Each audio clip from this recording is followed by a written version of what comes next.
Today I'm going to be installing these HD speakers for my Sena 20S. Not only that, but we're also going to be testing it with the decibel meter to see if there's any measurable difference between the stock speakers that come with the Sena 20S or the upgraded HD speakers with HD mode enabled. Before we begin with the install, I've had the Sena 20S for about 7-ish years, I want to say, and it's held up pretty well. That is until I had my Vulcan, and the Vulcan is pretty much straight piped, which is quite loud. So when I'm riding with someone, I can never hear what they're saying unless I'm pulling in the clutch or I'm in neutral or at a stoplight. When I'm on the throttle, I definitely can't hear what anyone's saying. So I'm hoping that these speakers will be a big upgrade because these are just not cutting it. So before we begin, let's put these stock speakers to the max because that's how I have them all the time, and we're going to test them out with the decibel meter. Now this isn't the best decibel meter, but it will at least give us some kind of visual representation of before and after. So right now the speaker's on max volume and I've got some copyright-free music playing, and let's see what the decibel reading is inside the helmet.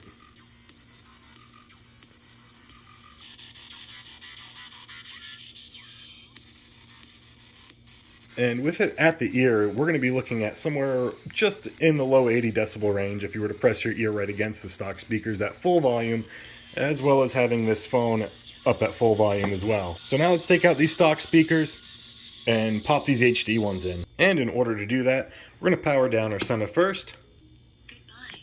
So long. And pop this guy off. And then we're going to have to come back around here, and I think I might be able to get this out without having to take this clamp off. Let's try that. To take this speaker wire off, you need a small Phillips head screwdriver because there's a tiny Phillips head screw sitting right here, and we're going to take that off now.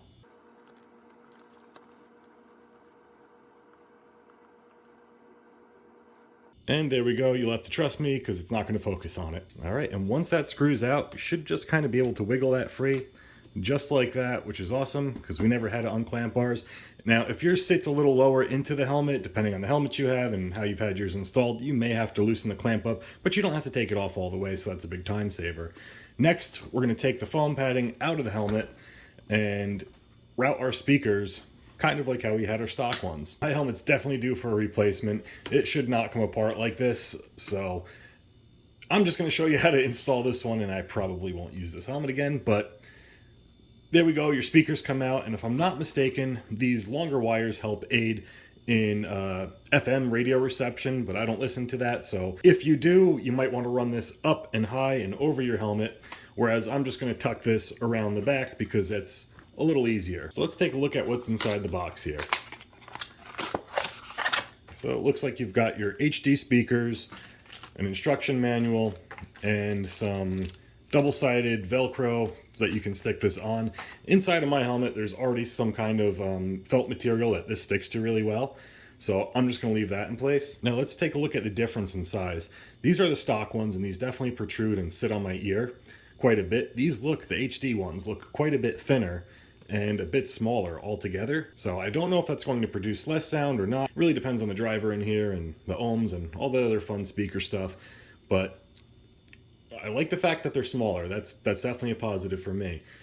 So what we're going to do next is we're going to throw these in there and then see how they sound. One interesting thing to note is that these stock speakers here have this little retaining clip where you put that tiny Phillips head screw through, whereas these HD speakers, they don't seem to have that at all. So hopefully this stays in pretty good. So another thing you're going to want to do is open up your Sena app and go over to basic settings. We're going to make sure that our navigation app support is on so we can hear our Google Maps. I like to leave smart volume control disabled because I don't like having it messed with. 8-way intercom on because we do group rides from every now and again. Okay, so we have the HD speaker accessory, so we're going to make sure that that's enabled. You can also enable this on your PC. We can also mess with the equalizer a bit. Since I'm going to be mostly hearing voices, I think it's best for me to go with treble boost, but I can always change that later. So now with that, let's go back to the helmet and see how it sounds. And let's see if there's any volume improvement.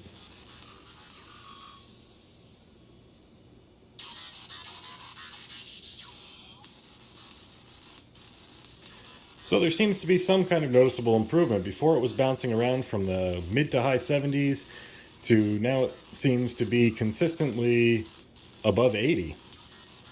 Before the highest we got, I think, was just about 81. With your ear right by the speaker, I've seen a couple 90 peaks here and there as well.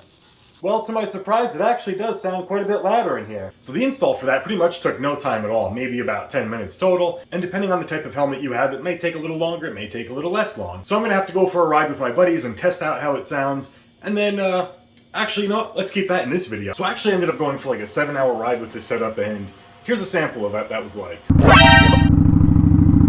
Goddamn clippings in the middle of the road. I thought the farmer's market was on the other side. Where? Yeah, it looks like it is. What's the weather like? It's storms coming in around 3 in Citra. You want to get some coffee? Yeah, where do you want to go? Okay. Well, unfortunately from those clips, you really can't tell the quality of the speakers inside, but I will tell you this, I was actually able, for the very first time, to hear the people I was riding with speaking through the Sena. That being said, however, this still suffers quite horribly from the cracking and popping noises you get when you have a group ride connected with Senas. Now, I don't know if that's resolved with the newer ones, but we tried it on my girlfriend's 20S, which still had the same issues, but I know there's new ones after that. However, we don't want to deal with that anymore, so we'll probably end up upgrading to the Cardo Pack Talks. However, in the interim, if you just have 2 riders and you don't have a whole group setting going, there's actually not really as much noticeable popping and cracking as there are when you have 3 or more riders. But again, the good thing is, if you're a music listener or an audiobook listener like I am when I like to ride, these speakers are definitely well worth the upgrade, because the stock ones, again, if you have loud pipes, you're not going to hear anything. And as you can tell from my Vulcan video, which you can click the link right up here, or maybe it's right there. I don't know. But you can click that and you can find out that my bike is pretty loud. So if you're not planning to get away from the Senas and you do want some enhanced audio, I would absolutely recommend the upgrade, because it is, at the time of this recording, just over $30, a little bit under 40, and it absolutely is worth the upgrade, especially if you don't want to spend the $600+ on a dual pack of the newest Cardo Pack Talk. So that's going to do it for this video today. I hope you guys enjoyed it. I hope you guys learned something from here. Like the video if you liked it, share it with a friend if it might be helpful for them. Hit the subscribe button, because I'm going to have some more DIYs coming up soon, including a really fun project, which is going to be the next video. And remember, as always, keep it foul.